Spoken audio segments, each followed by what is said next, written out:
This world of hip-hop has always been full of drama, power moves, and personal rivalries, but few stories grab attention like the tension surrounding Jay-Z, 50 Cent, and the names tied to their circles. It all begins with stories of struggle, where artists say the industry tries to break them down only to build them back up when needed. Fans love these battles because every comment, every interview, and every move becomes something to analyze. Recently, the spotlight turned toward Jay-Z and 50 Cent, two legendary figures whose clash of personalities keeps people talking. 50 Cent has openly questioned Jay-Z's rise, suggesting that much of his success came after his relationship with Beyoncé, claiming awards and recognition increased once they became a power couple. He also pointed at how influence and connections can shape careers in ways talent alone sometimes cannot. On the other side, Jay-Z's journey has often been praised as strategic, calculated, and brilliant, but critics bring up his fallout with former partners like Dame Dash, saying success sometimes came at the cost of loyalty. The debate then grows larger than just two men. It becomes about what success in entertainment truly means. Is it raw talent, smart business moves, relationships, or a combination of all three? Meanwhile, controversy surrounding figures like Diddy adds even more fuel to the culture, with old stories, accusations, and rumors resurfacing through interviews and podcasts.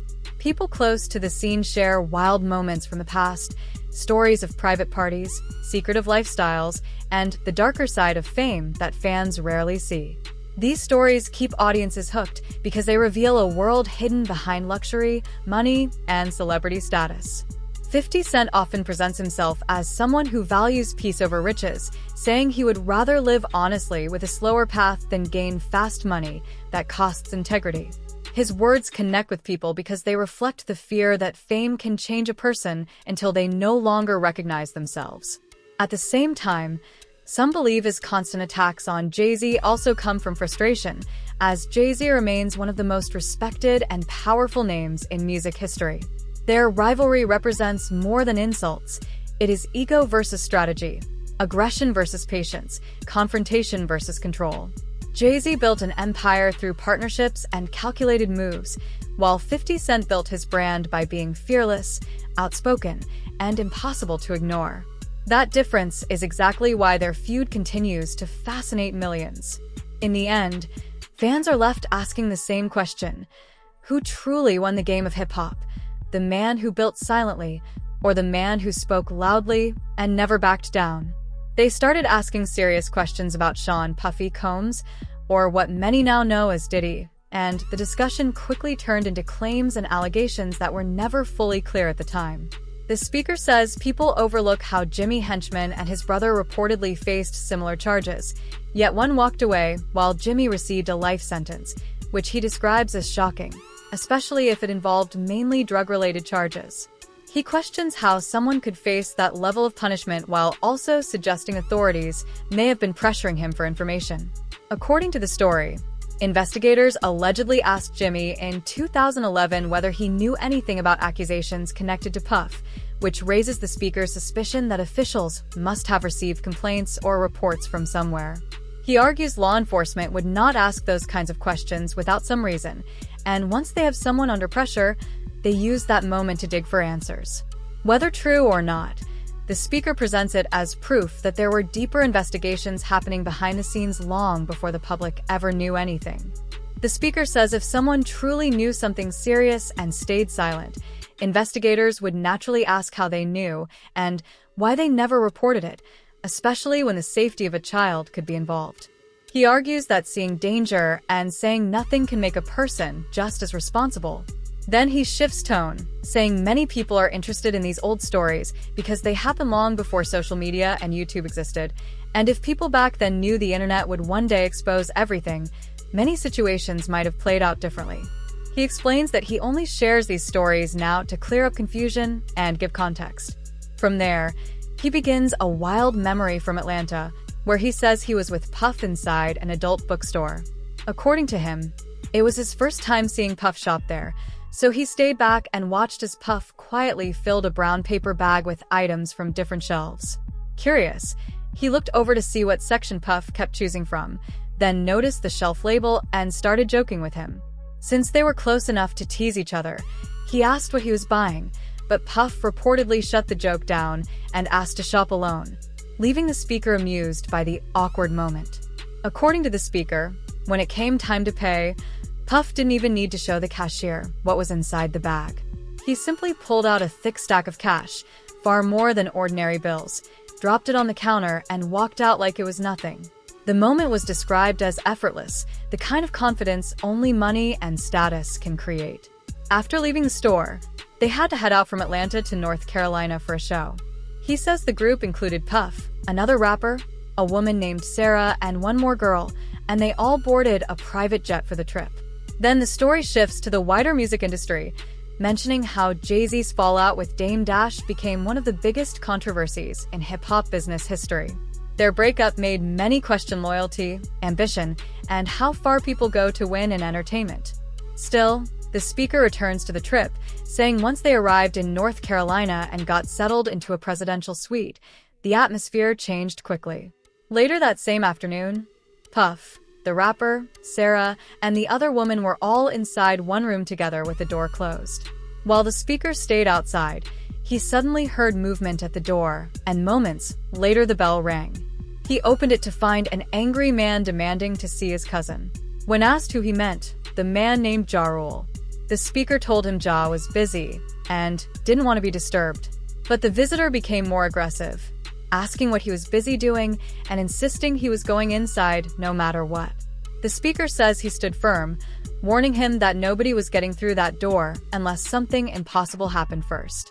When the man tried to force his way in, the speaker reacted instantly, grabbing him and throwing him hard into a nearby piano. The noise caused chaos, and within seconds Puff and Ja Rule rushed out of the room in shock to see what had just happened. As soon as the noise erupted, Puff rushed out of the room with a towel wrapped around him, while Ja Rule came out trying to grab his towel as both looked shocked and completely caught off guard. The scene instantly turned awkward and chaotic. Ja Rule quickly stepped in and said, "Yo, what's going on?" "Gene, that's my cousin, he knows me." Puff then looked confused and asked what had happened. The speaker explained that the man tried to force his way into the room after being clearly told nobody was allowed inside. That's when Puff turned toward Ja Rule and made the comment that changed the whole mood, saying the cousin definitely didn't want to enter because there was a lot of freaky stuff going on inside. Hearing that, the speaker says everything suddenly made sense, and the room's secrecy became a joke everyone could understand without details being said. According to him, that was the entire story. The cousin felt embarrassed, left upset, and the people inside simply went back into the room like nothing happened. But the tension wasn't over yet. The next day at the concert, he says they tried to confront him over what happened. He then turned to his friend Frank and asked him to think logically. If someone tells you not to let anyone into a private room and another person tries to rush through the door, what would you do? Frank reportedly agreed and told him he was right. The speaker then laughed about Ja Rule's earlier warning, saying if you really think about the strange items bought earlier and then hear someone say there was wild activity happening in that room, you can connect the dots yourself. He describes the whole situation as crazy and unforgettable. The conversation then shifts toward Jay-Z, noting that beyond his feud with 50 Cent, he has also faced criticism for working with controversial figures like R. Kelly. Critics say some of Jay-Z's partnerships raised questions about integrity, while supporters argue his success came from sharp business instincts, smart decisions, and long-term strategy rather than luck. From there, the topic moves again into hip-hop history with a question about Tupac. The speaker says he never worked with Tupac, but did see him shortly before his death. He reflects on Tupac's acting career, mentioning films like Poetic Justice, Juice, Gang-Related, and other projects that showed Pac's talent reached far beyond music. The conversation first turns toward Tupac's film career, with praise for movies like Poetic Justice alongside Janet Jackson and other projects that proved his talent reached beyond rap. They also mention the Gang-Related soundtrack, calling it underrated, and one of those albums many people forgot with time, even though it was considered strong work. But the mood quickly changes when the focus shifts to the growing storm around Diddy. With 50 Cent publicly calling him out and constant back and forth online, The speaker is asked what he thinks about all the headlines, lawsuits, and shocking stories now coming to light. He says the raids on Diddy's homes were one of the craziest things he had seen, especially because such actions usually signal something much deeper happening behind the scenes. Then he adds that he was surprised to wake up and see his own name pulled into media coverage, almost as if people wanted to connect anyone who had ever crossed paths with Diddy. Rather than react emotionally, he says he refused to let headlines define him and chose to stay quiet. He explains that whatever Diddy is facing now is part of his own path, and only time will reveal who is involved, who attended those places, and what really happened behind closed doors. The speaker then shares a personal connection, saying his girlfriend had strong ties in elite circles and once worked in high-level publicity. According to him, she had previously handled Naomi Campbell's image and later worked with Diddy during the period when he was trying to reinvent himself and expand his appeal into new spaces. He claims Diddy wanted help changing how the public saw him, moving from controversy toward luxury, status, and acceptance among powerful circles. That rebrand, according to the story, helped shape the image many people later recognized. Because of her connection, the speaker says there was a friendship there for years, although he himself had barely met Diddy until much later around the time pandemic restrictions were easing. He says those meetings were casual, but now with all the chaos unfolding, even simple past encounters are being dragged back into the spotlight. As all of this unfolds, the rivalry between Jay-Z and 50 Cent continues in the background, adding even more tension to an industry already full of secrets, alliances, and shifting power.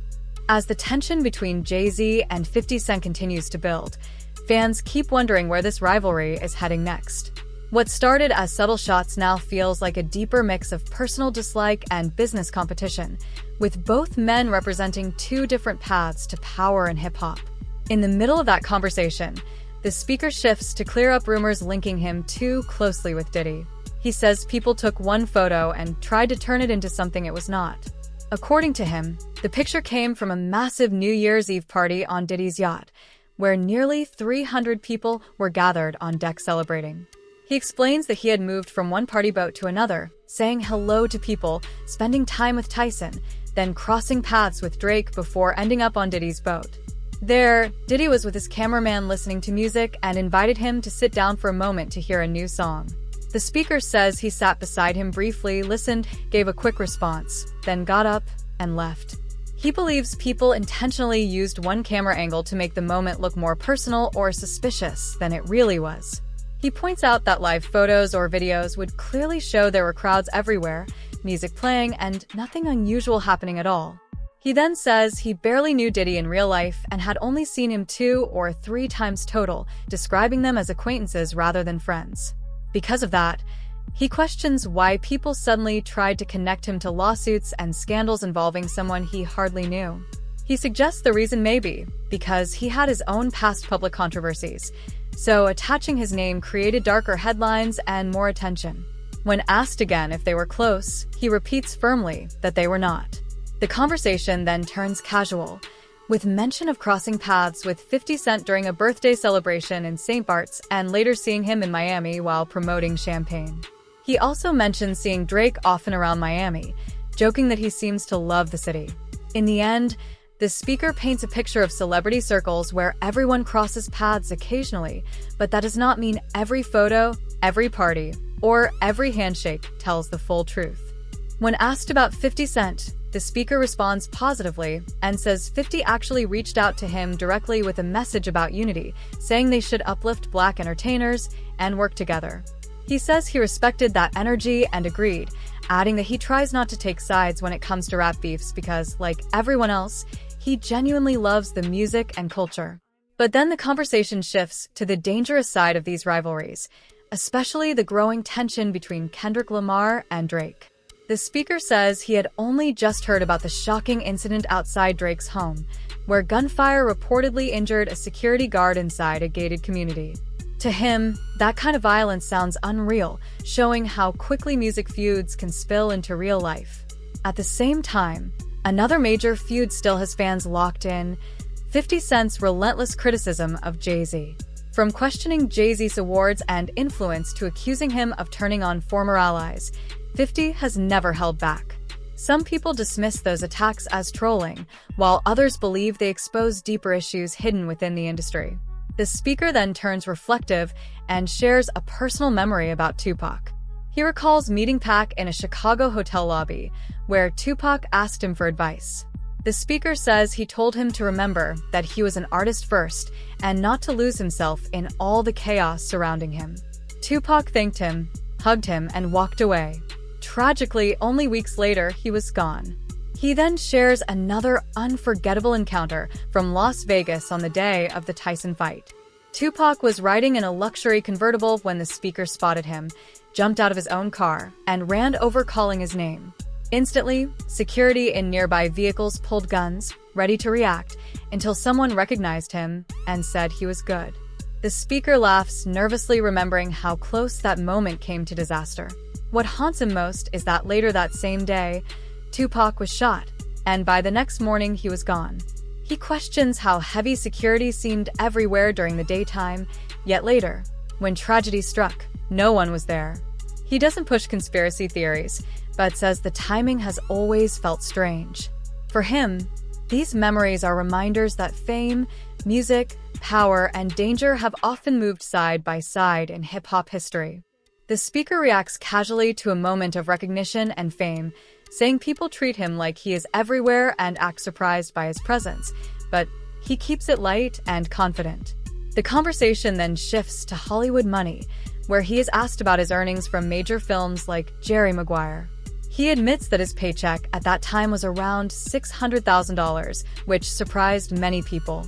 He then talks about his biggest film earnings, mentioning Snow Dogs and how that period was a major financial peak for him, with total earnings reaching around $13 million in a single year.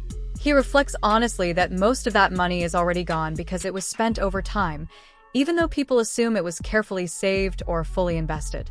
He does confirm that some investments were made, but emphasizes that life and expenses move quickly even after big paychecks. From there, the discussion transitions back into the broader culture of hip-hop rivalry and success, especially the ongoing contrast between Jay-Z and 50 Cent. The speaker explains that their feud is really about two completely different personalities and strategies in the industry, Jay-Z being calculated, strategic, and business-focused, while 50 Cent built his name on boldness, confrontation, and speaking without fear.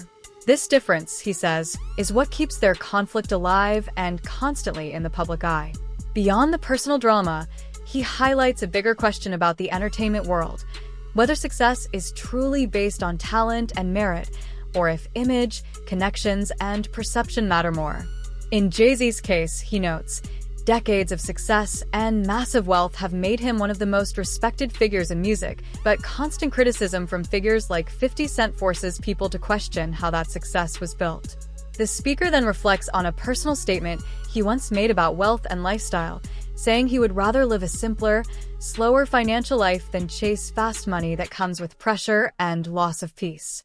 For him, stability and long-term balance matter more than flashy, short-term success.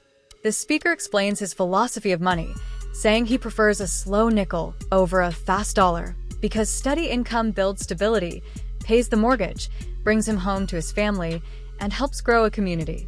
In contrast, he says fast money often leads to chaos and instability, pointing to examples in the entertainment world where sudden wealth comes with pressure, ego, and personal loss.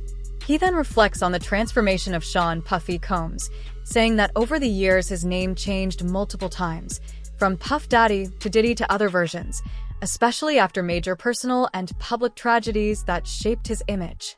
The speaker references incidents in the past, including a tragic event in Washington, D.C., where people were injured and lives were lost at a public gathering, suggesting that moments like these became part of the complicated history surrounding his rise. He continues by noting how artists like Biggie also influenced that era and how identity shifts often come with fame and reinvention in the music industry. According to him, the idea of being Diddy rich represents a lifestyle where wealth can distort reality, making people feel more powerful than they truly are and sometimes changing how those around them behave. He argues that this kind of extreme success can cause someone to lose touch with who they really are. In contrast, he repeats that he would rather remain grounded, even if financially modest, as long as he has peace of mind, his own thoughts, his community, and his family around him. He warns that excessive wealth without balance can create a false sense of identity, where a person starts believing they are more than what they actually are. To emphasize his point, he compares it to places that go through repeated violence or incidents and then change names or rebrand themselves, as if trying to escape their past without truly fixing the problems. He suggests this pattern exists in both places and people. Finally, the conversation shifts back toward industry dynamics, noting that ongoing attacks and rivalries, such as 50 Cent's criticism of Jay-Z, may sometimes come from deeper frustrations and insecurities within the competitive world of hip-hop, where success, image, and ego constantly collide. Although 50 Cent has achieved major commercial success through both music and business ventures, the speaker explains that he has still often been placed in the shadow of artists like Jay-Z, who carry stronger mainstream influence and wider cultural impact. He suggests that by publicly targeting Jay-Z, 50 Cent may also be trying to elevate his own position in the hip-hop hierarchy and strengthen his relevance in the industry conversation. However, he adds that regardless of personal motives or underlying tension, one fact remains clear. The rivalry between Jay-Z and 50 Cent has drawn global attention and continues to keep fans deeply engaged. The discussion then shifts to industry politics and media narratives, where the speaker addresses claims about being left out of a major NFL-related feature or promotional piece. He says he felt there might still be some unresolved energy or bias from past situations involving himself and Jay-Z's circle, but he is not fully certain about the reason behind it. When asked directly if he believed he was intentionally excluded, he responds calmly that he does not think so, and instead suggests it may have been related to broader industry issues or internal decisions he was not fully aware of. He references conversations and misunderstandings that circulated through different people in the industry, explaining how information often gets passed around and distorted. As the discussion becomes more personal, he recalls reaching out to Jay-Z through mutual connections and even inviting a direct conversation, but admits that moments like that sometimes lead to emotional reactions and misinterpretations. He reflects on how quickly narratives form in entertainment culture, especially when people begin assigning meaning to appearances, alliances, or stylistic choices without full context. The speaker then emphasizes that much of what is said about image, influence, and legacy is often shaped by perception rather than reality. He contrasts personal storytelling with the broader way the industry constructs reputations, suggesting that while individuals focus on their own experiences, the public often views everything as part of a larger narrative about power, identity, and legacy in hip-hop.